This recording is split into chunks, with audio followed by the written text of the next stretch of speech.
Assalamu алейкум, мөхтәрәм милләттәшләр. Сез Яңа гасыр каналында авыл, андагы яшәеш һәм аграр тармакта барган үзгәрешләрне яктыртучы туган җир тапшыруын карыйсыз.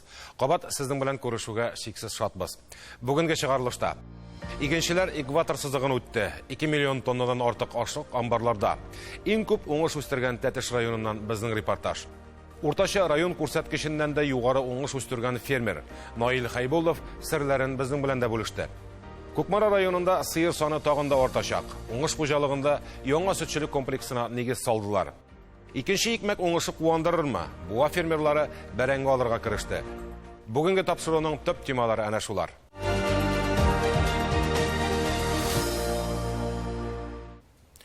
Бу арада көннәрнең кызу торуы бөртеклеләрне тагында тизрәк өлгерергә мәҗбүр итте. Республиканың комбайннары көн саен уртача 150 мең тонна ашлык суктыра. Бүген суктырылган ашлык күләме 2 миллион тоннадан артты инде. Әле барлык чәчелгән мәйданнарның тагын яртысын җыеп аласы бар. Көзге культураларның уңышы мул булды. Язгы культураларга тотынгач, соннар бераз кимеде анысы. Әлегә уңыш буенча беренче урында Тәтеш районы. Гектарыннан 42,4 центнер суктыралар. Кайбыш Чүпрәледә дә 37 центнердан артык. Узган атна ахырында аграр министр Марат Җаббаров Тәтеш районына сәфәр кылды. 80 көннән артык яңгыр яумады диләр Тәтештә. Нәрсә хисабына үскән соң бу кадәр уңыш дип аптыраучылар күп булыр. Аның сырын киләсе видеоязмада ачыкларбыз. 80 көн бер тамчы яңгыр төшмәде. Тәтеш районы игенчеләре быелгы җәйне әнә шулай шәрехли. Май аеннан бирле явым төшем күрмәгән кырларда бүген икмәк суктырырга керешкәннәр. Без кырлыкка өйрәнгән инде, 21 елда булган иде бу хәл. Без бу хәлләр безгә яңалык түгел. Технологиялар хәзер технологиялар әйбәт, яңа барда яңача. Без кырлыктан курыкмыйбыз. Безнең ашламалар, безнең подкормка техника, листовой подкормка белән эшләбез. Кизгә будай 50 центнер, арпалар 42 центнер белән бара, әйбәт. Аллага шөкер. Кызулар шул сыйларга нәмә әйтә инде, абышларнам дырата, сөтләрчә. Бакырчы хуҗалыгында аграр министрны каршы алырга уңайлы урын сайлаганнар. Юлның бер ягында комбайннар эшли, шунда ук саламында җыялар. Икенче якта трактор туфрак эшкәртә. Август җәбенең файдасын аңлатып тору кирәкмидер дә. 40 та бар, 66 да бар. Менә шундый разброс. Яз көне бераз генә заморозкалар да булды. Ансы да бераз генә булышты инде безгә. Кырлык та булды. Кире-якка да, әйе. Безнең тирәдә 72 көн яңгыр яумады. Үзләре кырылык дип сөйлиләр, үзләре үк 40-60 центнер уңыш чыга диләр. Сәбәбен дә ачыкладык. Үсемлекләрне яфрактан тукландыру нык ярдәм итте ди хуҗалык җитәкчесе.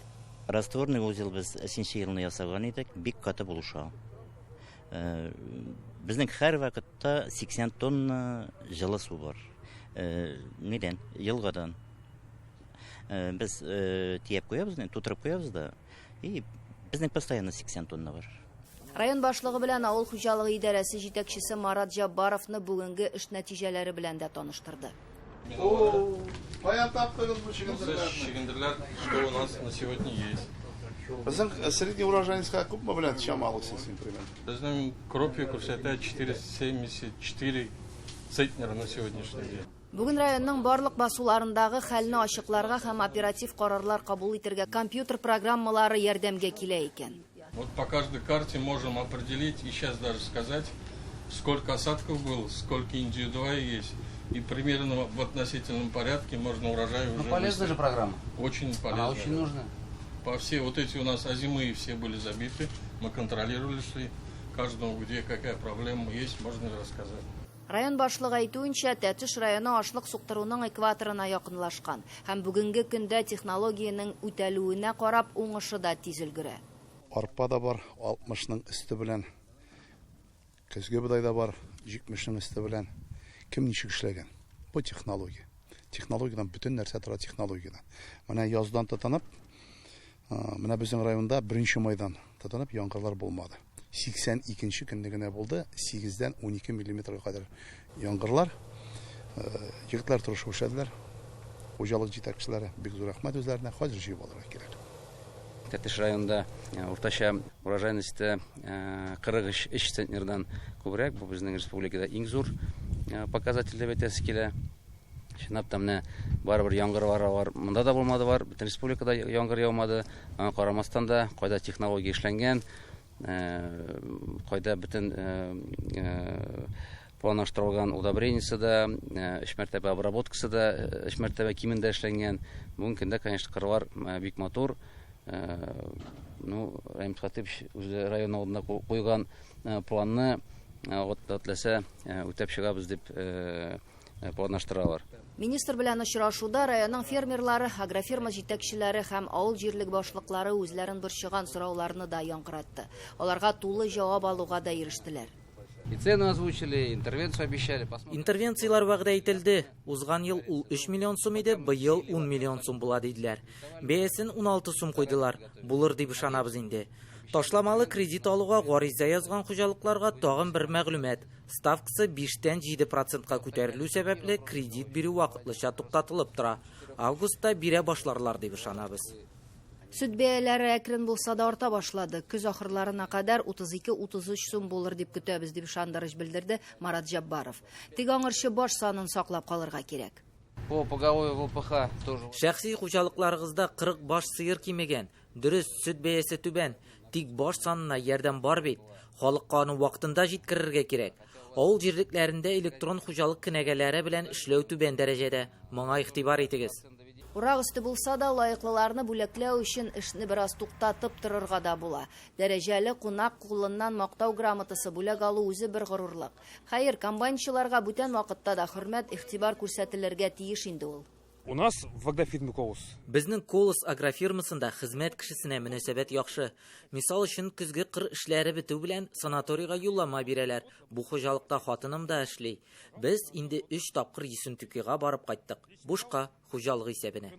Бүгенге көндә Алексей Борисов та аның хезмәттәшләре дә уртача 17 мең центнер ашлык суктырган. Әле игеннәрнең яртысыннан артыгын җыеп аласы бар диләр. Иң мөһиме булганын югалтуларсыз җыеп алырга язсын.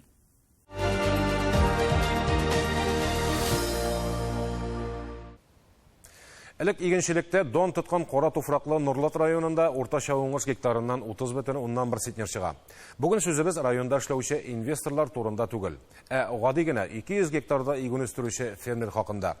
Без килгәндә Нива комбайны скипетр сортлы көзге быдай суктыра иде. Иң гаҗәпләндергәне, бу кырда бер генә шуп үләне дә таба алмадык. Икенче аптырашта калдырганы уңышның күләме иде. Фермер эре инвесторлар кебек ашламада тутыра алмый бит ул кырга. Монда бодайның башаклары да аска иелеп тора, бөртекләре дә эре. Наил Хайбулов быел корылык булды. 50-60 центнер уңыш алабыз диючеләргә дә шакката. Үзе яшерми, кирәк вакытында Аллаһы Тәгалә яңгырларын бирде ди. Гектарыннан 63 центнер уңыш биргән көзге бодай кырын ничек тәрбия кылган соң фермер? Күршедәге терлек асраучы фермерлар белән ничек ярдәмләшеп эшлиләр? Киләсе сүзебез шул хакта булыр. Кырда чүпнең чүбетеге чыгарып да юк. Алай япа үскән җирдә чүп була алмый инде ул, шикәртеп чәскән җирдә. Дөрестән дә Наил Хайбуловның көзге бодай кырында сыңар чүптә тапмассың. Шуп үләненә каршы Ульян өлкәсе егетләре белән бер кат гербицид сиптергәннәр ансы. Әмма бу ысул гына 100% нәтиҗә бирми. Фермер бөртек чәчәсе җирне алдан 16 мәртәбә эшкәртергә өлгерә. Дөрестен әйткән вакытта быел бик матур зарланалар. Менә мин передачаларны карыйм. Кырылык булды итенгәләп. Ничек кенә кырылык булды дисәк тә кырылык булмады. 15 майдан урып җыю башланырга хәтле. Менә минем кырга специальный благомерым да бар. 70 миллиметр яңгыр яуды. Шулай булгач, нинди союз белән мин әтергә булдырам, кырылык булды дип. Юк сүз ул кырылык дигән. Җирне матур иттереп тәрбияләргә кирәк. Менә бу кыр үзем бодайын чәчкәнчә 16-нчы тапкыр эшләгәннән соң гына мин моны чәчтем. Бу кырда уңышның югары буласын читтән күз салып та чамаларга була. Күрәсез, монда комбайнда әллә ни тизлеген арттыра алмый. Киресенчә, әкренәергә мәҗбүр була. Корал эшләр кулмактаныр диләр бит. Әле коралны да ничегрәк эшләтәсең, анысы да бар. Әйтәсе юк, мин һәрбер эшкә тыңганда, мин булдырам дигән сүзне әйткәнем юк. Ходаем бер рәхмәтеңнән ташлама дип әйтәм. Менә бу бүген геккырда бик матур иттереп, тегәл иттереп исәбен алып карадык егетләр белән. 62-63 центнер уңыш чыгып бара.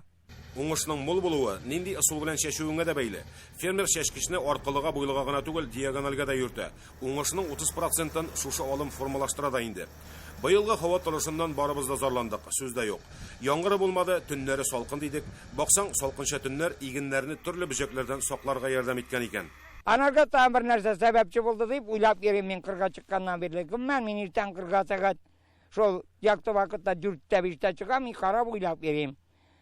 Быел үсемлекләргә менә бу уҗым быдайына бер нинди бөҗәк утырмады. Аннары безнең телдә теләм кушкы дигән зур бер төрле бөҗәк бар иде.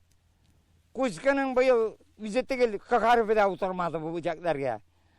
Һава шартларының төнне 8, 9, 10, 12, 14 градус булуы bu үсемлекләрне шулай бөртекләрне изән сакларга ярдәм итте. Менә мин моны атмаздан итеп әйтәм. Бәясе матур булсын дип телик инде. Күпме хезмәт куеп үстергән игеннәр бит ул. Шушы көннәрдә фермер бодайын элеваторларга алып барып тикшертергә дә өлгергән. Җилемсәсе 3нче класска туры килә бөртекләрнең. Бүген фермерның төп ярдәмчесе Асия Пафассахова. Амбардагы эшләрдә механизаторларны тукландыруда аның җилкәсендә. Ашарга первый, вторыйлар пешерәбез. Астында эшлибез. Нәрсә куша инде. Анда кабагында элек кешеләр ие, хәзер онытылып бара бит инде. Эшкә килүчеләр бармы, чакыргалыйсызмы? Бар, мен напарник катын бар, икәү киләбез без. Ул дигән. Балтырта килгән инде, балтырда монда итә безнең инде. Эштәбәк киләмәде. Беген алмат белән эшлибез. Бәя бер барасыз. Элгәрәбез. Абыт кахәтәртә икәү. Наил Хайбулловның улы Алмазда янында бүген. Җир хуҗасы өчен анысы да зур бәхет. Яшерен батырын түгел, бүген аграр тармакта хезмәт куючылардан шактый моңзарлар ишетелә. Үстергән ашлыкка бәя юк, ягулык, запасчеслар кыйммәт һәм башкалар. Наил әфәндедән бер сыкрау авазы да ишетмәдек без бүген. Димәк, кыенлыктан чыгу юлларын таба белә фермер. Бер нинди алай сөйләгәнгә дә, булай сөйләгәнгә дә карамыйбыз. Менә карадык әле. Влажность всего 11, былай көннәр бер ике көн торса 10га хәтле төшәчәк. Бер вакытта да бер дә моңаем зарланмыйм, былтырга алган әпәйне дә бик матур иттереп 10 сумнан саттык, матур иттереп дәүләткә рәхмәт. Һәрбер саткан тоннага 2 сум белән субсидиясын бирде. Ничек иттереп инде 12 сумга быдай сатканда тагын маңзар таратып ире. Ана булмады, мына булмады, дәүләт абыҗайт итте, сата алмадым. Андый сүзне әйтмибез дә. Киләчәктә дә определенный урыннарда пәй бар, определенный урыннарда шулай бәясе матур булыр. Бирсен Худай, фермер киләсе елга да бу кырларга нәрсә чәчәсен ниятләп куйган инде. Максатына ирешү өчен яңа туфрак эшкәртү агрегаты да кайтып җиткән әнә. Камиллеккә омтылуның чиге юк аның. Мин аралашам бик көчле фермер, республиканың беренче номерлы фермеры Гомиров Илшат Нуролович эшләп ята Алексеевский районында. Аның белән бик нык элемтәдә торам. По-моему, дөресен әйткән вакытта 2нче елга 100 гектар, 110 гектар җиремне арпа чәчүгә әзерләрбез дип торамын. Аның сорты булырга чамалап тора 6 рәтле баколы дигән сорт. Баколы бит инде арпа булай да алдатмый, баколы тан әзрәк истәп бирәчәк. Наил Гатаулла улы бүген игенчелек белән генә шөгыльләнә дисәк, дөрес тә булмас. Күрше авылдагы терлек асраучы фермерларга ярдәм итә ул. Бикүле авылында быел курган итеп синаш салып куйганнар. Шимал итеп Хайбулов кырында үскән күп еллык үлән кулланылган. Менә шулай итеп 700 тонна быелгы сыҗылны аны бер кем әйтсәң дә ышанмый, синаш салдык без. Аллага шөкер, безнең кышлыкка малларга җитәр дип уйлыйбыз. Әле малларны арттырырга исәп бар була булгастан, әле арттырырга исәп югый. Менә бу синажларын салгач күңел җылынды. Наил Тауста бик мол гына азык ташыга, ул бит инде миңа ашлык белән ярдәм итте, Аллага шөкер. Саламнарын, ашлыкларын. Менә шулай яшибез бергә. Иршат Зәйнуллин урау юллар узганнан соң кабат туган авылына әйләнеп кайтып эшкә тотына. Моның үз сәбәпләре булды дип аңлата фермер. Инде балачактан бит әни даяркы булып эшләде, әти скотник булып эшләде. Малларны жаратып үстем. Балачактан Сибир якларына китеп тордым. Анда да күңелем авылда иде инде гел кайткан сайын авылның бетә баруына җөрәгем әрни иде. Сүтелеп бара торган җыртлар, кырлар, шуларга карап җөрәгем әрни иде. Авылга кайтып инде авыл советы белән сөйләшеп, алар белән киңәшләшеп кайтсам булмас микән моннан җирләр алып, кырлар алып дип, аларга рәхмәт. Җирләр рәсмиләштерү эше алай җайлыгына бармый шул. Авылдагы берничә буш торган йортны да сатып ала. Аларның бакчасына печән, кабак чәчә. 55 баш сыерны туйдырасы бар бит. Бакчасын киметергә дә уйлаган ул. Хәзер синажы булгач фикере үзгәргән. Минем Нурлатта бит Нур шәһәрендә убойный пункт эшләп тора. Ну, объем бойынша кішірек, анда бик ішләп бітіріп болмай, мен мында обойный пункт тізерге жиынам. Мен көбісінше итлер біле эшлейм бит инде. Шул вакытта тірліклерде малларда асырайм мында өзімнің қырлар менә. Иршат Зайнуллин рәсмиләштергән бу урыннарда элек шүплек иде. Хәзер Чистарда ди авыл җирлеге башлыгы. Шәһәр эшмәкәренең авылга кайтып төпләнүенә ул да шат. Бер-беребезгә ярдәмләшеп эшлибез ди алсу. Ул инде нинди ярдәм кирәк дип санап, сорап тора. Үзара салым җыйганда да иң беренче ул ярдәм кулы суза. Сер түгел бит инде, күп кеше бирмәүчеләр дә бар. Пропискада булып, шәһәрдә торучылар да, самообложение сүзен ишетмәүчеләр дә бар. Алар менә Ишат абыйның мин ярдәмен тоеп яшим. Без генә дә түгел, мин генә түгел, үзем авыл кешеләрне дә эшле итте. Алай баш, борын күтәреп тә йөрми. Җирләр авылда яшәгән җирне без бит инде җирдә. Анда авылда җир эшкәртәләргә тиеш, мал туар асрарга тиеш. Авылда торып, сыер асрамаган хуҗалык булмаска тиеш дип саныйм мин. Авыл картая, но менә мондый Ишат абый кешеләр булса, авыл әле яшәячәк. Бикүле җирлегендә тырыш халык яши. Соңгы 3 елда гына да 17 мини-ферма төзелгән савым сыерларына. Күпләп кош-корт асраучылар да шушы җирлектә. Бу җәйдә элеккеге күленә тирән әйтергә тотынганнар. Эш башланган инде. Каз, кош-корт асраучылар кәсеп эшелектә инде ул менә 500 баш каз да күркәдә асраучы гаиләләр бар безнең. Алар шулай ук кайбер елны декабрь айында авылда уже сатып алырга каз, үрдәк табып булмый. Сатып бетерәләрме? Сатып бетерәләр. Күбесенең үзләренең уже теге клиентлары бар. Күбесе Самарага, Әлмәт, Казан, Чаллы шәһәрләренә илдә. Иршат Зайнуллин да эшкә ныклап керешкән. Яңа техникалары да бар. Эшчеләр дә җитәрлек. Булдыклы егетләр хезмәт куя. Кызганыч, быел терлеген сугым цехына тапшырырга теләүчеләр генә арткан. Терлек азыгы белән бәйлеме бу күренеш, әллә сөт бәяләре беләнме, аңламассың. Әле күбесенә әйтәм инде, сатмагыз әле, түзегез, бәлки карма белән үзем дә ярдәм итәрмен дип инде. Ну, карап торырга 1-2 сыерлары бар инде күбесенең. Бетермәгез дим, андый киңәшләр бирәм. Алай иттирәм, булай иттирәм менә. Ну, инде бөтенләй мөмкинлекләр булмаган кешеләрнекен алабыз инде. Ну, авыл җирендә торып, тирлекчелек белән шөгыльләнмәсәң, монда бүтән хезмәт юк. Безгә только шушы направлениедә барырга инде. Иршат Зайнуллинның төп максаты терлек санын арттырудан тыш шушы җирлектә сугым цехы төзү. Биредә мал чалу белән бергә ит эшкәртү линиясе дә куелачак. Бәлки шуннан соң авылда эре мал асраучылар саны артыр ди ул. Иткә сорау бар, күрше төбәкләрдән дә килеп алып китәләр икән. Димәк, җитештерүне арттырырга, ит эшкәртүне җайга салырга кирәк. Наил Хайбулов та, Иршат Зайнуллин да бергәләшеп әнә шул юнәлештә эш алып бара бүген. Башлангычлары дәвамлы булсын. Игеннәрнең язмышы, урак барышы берәүне дә битараф калдырырга тиеш түгелдер минемчә. Ил куәтен, яшәешнең асылын билгеләүче фактор бит ул икмәк. Бу атнада аграр министр Марат Җаббаров Күкмара Балтач районы игенчеләре белән очрашты. Күкмаралыларда гектарыннан 33 центнер ярым уңыш җыя. Иң күп мал асраучылар рәтендә дә алар. Икенчедән, җирсез генә савым сыерлары асрап булганына инандырган җирлектә ул. Андыйларга терлек азыгын әзерләп, баланслап бирүчеләре дә бар. Күкмара районында терлек саны тагында артачак әле. Чөнки уңыш хуҗалыгында 4800 баш савым сыерына исәпләнгән комплекска нигез тажыда салдылар. Бүген Күкмара районында без әйләнеп чыктык. Онда да бөтен җирдә бик системлы эшләр куелган. Һәр бөтен районның комбайннары эшли, бөтен җирдә менә кая кермибез ашлык элеваторда да, зирatoqlarda да, бөтен җирдә ашлык кайтып, эшкәртелеп, хранениегә салынып бара, ашлык бүген көндә кыры кайта. У яктан проблема юк.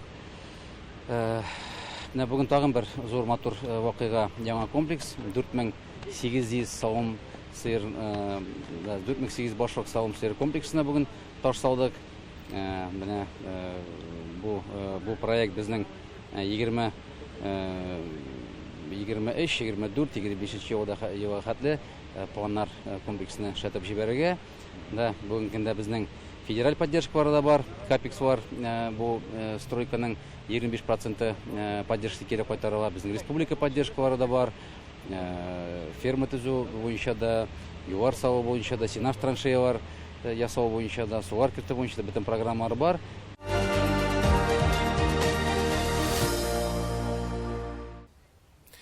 Соңғы вакытта яуган яңгырлар авыл халкында бераз тынычландыргандыр. Ярты бакча булса да бәрәңге утыртабыз бит әле. Икенче икмәккә дымның иң кирәкле вакыты.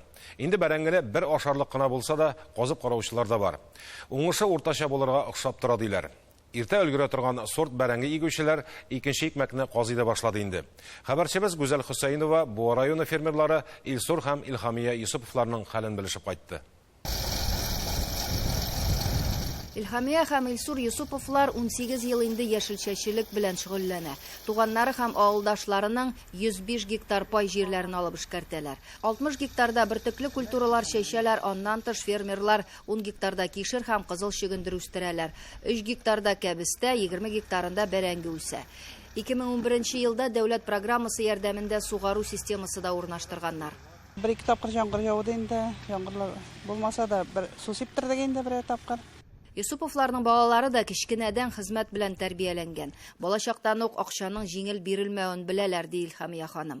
Хәзер алар әти-әниләре белән бер тигез хезмәт куя хуҗалыкта.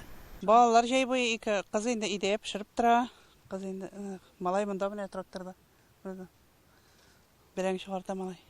Илмир Юсупов Казан аграр университетының беренче курсын тәмамлаган, булачак инженер ул. Автомобиль йөртү таныклыгы бар. Хәзер трактордагы барлык эшләр аның җилкәсендә. Әлегә Илмир әти-әнисенә нигездә каникулларда ярдәм итә. Бәлки киләчәктә әтисенең эшен дәвам итәр дип тә өметләнәләр. Эше инде гаилә белән бергә эшләү уңайлы, икенчедән үзеңә эшләү файдалырак та. Бәлки укып бетергәч шулай фермерлыкка кирип китәрмен дә әле. Юсуповлар бәрәңгенең күп өлешен җәй көне эшчеләр бар вакытта алып бетерергә тырыша. Җәйге ялда студентлар да, мәктәп укучылары да килә бәрәңге алышырга. Бу эшкә алар үзләре теләп килә. Чөнки бәрәңге алучылар өчен көндәлек 1200 сум түләү каралган. Азалия Габдрахманова биредә инде 1 айдан артык эшли. Сентябрьгә кадәр бәрәңге җыйса, күптән хыялланган бүләген алырлык акчасы да булачак. Это еще мой первый год работаю. Быел беренче тапкыр бәрәңге алуда катнашам. Эше җиңел түгел, кичкә таба аркалары авырта башлый. Аның каравы телефон сатып алырлык акча эшлим. Мәктәпкә әйберләр алырга да җитәргә тиеш. Бүген бу кырда барлыгы 22 кеше эшли. Сентябрьдә аларның саны сизелерлек кимиячәк. Шуңа күрә фермерларның үз хыяллары бар. Комбайн булса да ярар, ул бәрәңгеләр алырга бик күп китә инде, конечно, шуңа 20 ничә кеше монда. 1200-дән санагач та күп бит инде күпме. Безнең җирләр менә бит ниле кара туфрак. Ябыша торган дип әйтә, белмим мен ничек караган юк, кымнарак җирләрдә яхшырак дип әйтәләр, комбайн ала дип. Алай, туфрак. Бездә бит инде бераз яңгыр яуса ябыша. Бәлки комбайн да булыр. Әлегә Юсуповлар көненә 6 тонналы 2-3 машина төяп бәрәңгене 1 килограммы 15 сумнан күпләп алучыларга саталар. Базарда бәрәңгенең ким дигәндә 10 сумга кыйммәтрәк булуын исәпкә алсак, арзан инде. Фермерны зур күләмнәр коткара. Фермерлар үзләре әйтүенчә, нык байымасаң да яшәп була. Авыл халкы тир түгеп эшләргә өйрәнгән шул инде ул. Азнакай кырларында да урып җыю эшләре гөрли. Табигать бу район игенчеләрен нык кына сынады быел. Башта кире кайткан салкыннар бәрде, аннан соң басу кырлар яңгырга тилмерде. Әмма югары технологияләр шундый кырыш шартларда да уңыш алырга мөмкинлек бирә икән. Район буенча 10 000 гектардан артык мәйданда бөртеклеләр һәм бөртекле кузаклы культуралар суктырылган инде. Уртача уңыш 17 центнер чыга. 20-25 центнер алучы хуҗалыклар да бар. Мәсәлән, август җәмгыятенә караган кайбер басуларда гектарыннан 33 центнер уңыш алалар икән. Кырау ныклап суккан басуларда күрсәткечләр түбәнрәк. Хәзер бөтен көчне булган уңышны югалтуларсыз җыеп алуга юнәлтү бурычы куела. Общий 2000 гектар җиребез бар. 500 гектар арпа, 600 гектар будай. 150 бошак зур куйда, бошакны азрак. Таҗлайыкты, сукларга ләкте, арлы. 9 гектар алды. Эшләр бар иде, керәгән тырышабыз.